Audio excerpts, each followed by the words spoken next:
Hey guys, welcome back to the Foolish Show. Of course, I am Foolish Phil. Just wanted to give you my thoughts. Michigan basketball had some, news come out over the last couple days.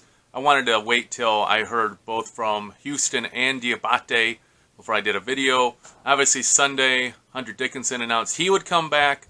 However, it's different for Houstan and Diabate.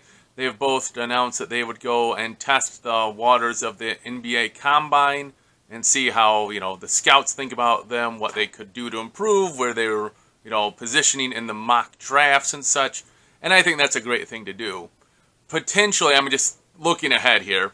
I think for sure Houstan comes back. He has only been able to hit like the stand-up three-pointers. He does not seem to possess yet the ability to go off dribble, to get his own shot.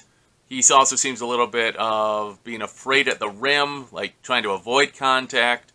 So I think it'd be good for him to come back. I also think it'd be great for Diabate to come back. However, I think it's more likely of the two that Diabate would stay in the draft, and maybe a GM would become enamored with his physical skills and be like, you know what, we can draft him late first round, early second round, something like that. Let him develop in the G League where he can get paid money. And you know what? If I'm Diabate, I'm like, okay.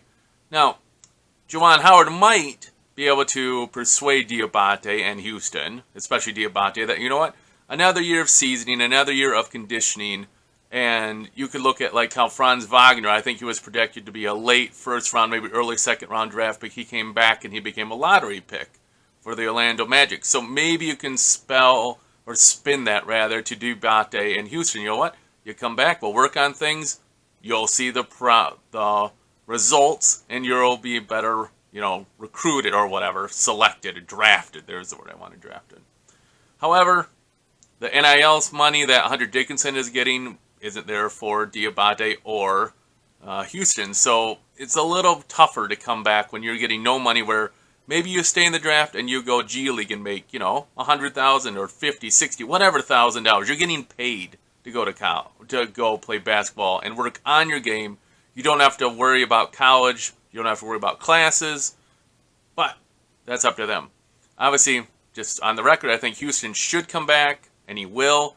I do think Diabate could, with his physical abilities, stay in the draft and, go G League. That is what it is. Now, other news coming out, obviously, is Michigan is still continuing to recruit transfers, and this is just another big kind of gray area question because Michigan has no open scholarships at the moment. Now, there's rumors swirling around that there might be a couple Michigan players who are going to go into the transfer portal, but they have not done so yet. Now, like Isaiah Barnes, I think it was, and Kobe Buffkin, I think were the two names that were mentioned as being players that might go into the portal. Again, they have not done so yet. So Michigan hosted Texas Tech's Terrence Shannon Jr. for, possibly the 2-3 spot, right? The shooting guard or small forward. And, if that happened, I could see them moving Houstan to a 4, assuming he comes back too and bulks up a little bit. I don't know, obviously tweaks. And then today, Michigan, or this week, the news broke out today that Michigan was going to host Princeton guard Llwellyen, who has averaged about 16 points, about 39% from threes, and 2.5 assists per game. So it sounds more like he would be like the 2 guard, more the shooting guard. And obviously, you're going to need that too. Eli Brooks moved on, so you're going to need some help there. Maybe he'll be able to spell Frankie Collins a little bit, play the point guard a little bit. Obviously, I haven't seen any of his film to know for sure.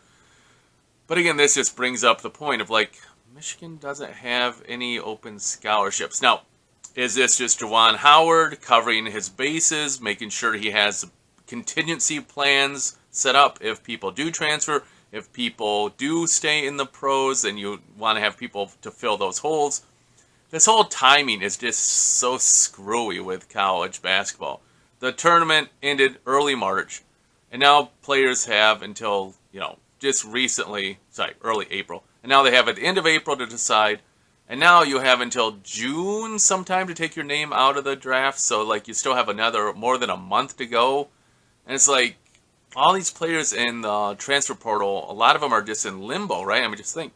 Terrence Shannon Jr., if he wants to come to Michigan, he's got to wait another month at least till a spot might even open up. Again, maybe a player leaves, a spot opens up for him, then that goes a little bit quicker. But as of now, he's just going to have to wait.